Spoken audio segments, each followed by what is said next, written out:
5 minute और। मेरा दिल नहीं चाह रहा था पढ़ने को। मैं सुस्त और थका हुआ महसूस कर रहा था, मगर हार मानने के बजाय मैंने खुद से कहा, बस 5 मिनट और।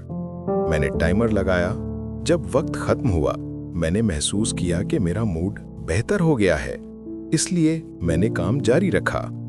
इसी छोटे से तरीके ने मुझे पूरा 1 घंटा काम करने में मदद दी।